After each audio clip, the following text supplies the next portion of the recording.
ಬರ್ರಿ ಜರ ಏನೈತ್ರಿ ಏನ್ ಮಾಡ್ತೈತ್ರಿ ಲೈಫ್ ಸರ್ಟಿಫಿಕೇಟ್ ಬಿಡ್ತೀರಿ ಲೈಫ್ ಸರ್ಟಿಫಿಕೇಟ್ ಬಿಟ್ಟಿದ್ರಿ ನವೆಂಬರ್ಯಾಗ ಮಾಡಿಸ್ಬೇಕಲ್ಲ ರೀ ಮತ್ತೆ ನೀವು ಲೇಟ್ ಆದ್ನ ರೀ ಅಂದ್ರೆ ನೀವು ಈಗ ನವೆಂಬರ್ದಾಗ ಮಾಡಿಲ್ಲ ಅಂದ್ರ ನಿಮ್ದು 2 ತಿಂಗಳ ಅಮೌಂಟ್ ಇಟ್ಕೊಂಡಿರ್ತಾರ ಅವ್ರು ಮತ್ತೆ ನೀವು ನವೆಂಬರ್ದಾಗ ವರ್ಷ ನವೆಂಬರ್ದಾಗ ಮಾಡಿಸ್ಲೇಬೇಕು ಕಂಪಲ್ಸರಿ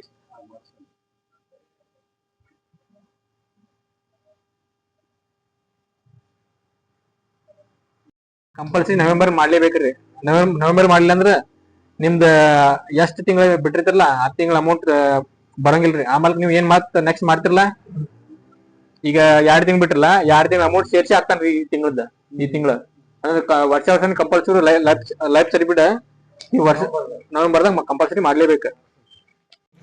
ನಮಸ್ಕಾರ ಎಲ್ಲರಿಗೂ. ಲೈಫ್ ಸರ್ಟಿಫಿಕೇಟ್ ಯಾರ್ಯಾರು ಮಾಡಿಸ್ಬೇಕು ಯಾರ್ಯಾರಿಲ್ಲ ಅಂತ ಈ ವಿಡಿಯೋದಲ್ಲಿ ಹೇಳ್ತೀನಿ. ಕೇಂದ್ರ ರಾಜ್ಯ ಸರ್ಕಾರ ನಿವೃತ್ತ ನೌಕರರು ಯಾರ್ಯಾರಿದಾರಲ್ಲ ಅವ್ರ ಲೈಫ್ ಸರ್ಟಿಫಿಕೇಟ್ ವರ್ಷದ ನವೆಂಬರ್ ತಿಂಗಳಲ್ಲಿ ಕಂಪಲ್ಸರಿ ಮಾಡಿಸ್ಲೇಬೇಕು. ನಿಮ್ಗೆ ಲೈಫ್ ಸರ್ಟಿಫಿಕೇಟ್ ಮಾಡಿಸ್ಲಿಲ್ಲ ಅಂದ್ರೆ ಈ ತಿಂಗಳ ನಿಮ್ಗೆ ಏನು ಪೆನ್ಷನ್ ಬರುತ್ತಲ್ಲ ಅದು ಪೆನ್ಷನ್ ಸ್ಟಾಪ್ ಆಗಿಬಿಡ್ತೈತಿ. ಇವತ್ತೊಬ್ಬರು ಯಜಮಾನ್ರು ಬಂದಿದ್ದರು, ಅವರು ನವೆಂಬರ್ ತಿಂಗಳಲ್ಲಿ ಮರ್ತು ಬಿಟ್ಟಾರಂತ ಇವತ್ತು ಬಂದು ಮಾಡಿಸಿರು. ಅವ್ರಿಗೆ ಹೇಳಿದ್ದೀನಿ ನಾನು,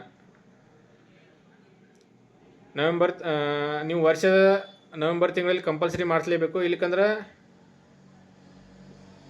ನಿಮ್ಗೆ ಅವ್ರಿಗೆ ಪೆನ್ಷನ್ ಬರೋಂಗಿಲ್ಲ. ಅವ್ರ ಪೆನ್ಷನ್ ನಿಂತಿದ್ದಕ್ಕೆ ಬಂದಾರ ಇವತ್ತು. ಅವ್ರದ್ದು ನವೆಂಬರ್ ತಿಂಗಳಿಲ್ಲ, ಡಿಸೆಂಬರ್ ತಿಂಗಳಿಲ್ಲ, 2 ತಿಂಗಳು ಬಂದಿಲ್ಲ. 2 ತಿಂಗಳು ಬಂದಿಲ್ಲ ಅಂತ ನನ್ನ ಕಡೆ ಬಂದು ಇವತ್ತು ಜೀವನ ಪ್ರಮಾಣ ಪತ್ರ ಮಾಡಿಸ್ಕೊಂಡು ಹೋದರು.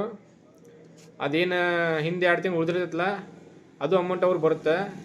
ಅಂದರೆ ನವೆಂಬರ್ ತಿಂಗಳಾಗ ನೀವು ಮಾಡ್ಸಿರಂದ್ರೆ ನಿಮಗೆ ಕಂಪಲ್ಸರಿ ತಿಂಗಳ ಪೆನ್ಷನ್ ಬರ್ತಾ ಹೋಗುತ್ತದೆ.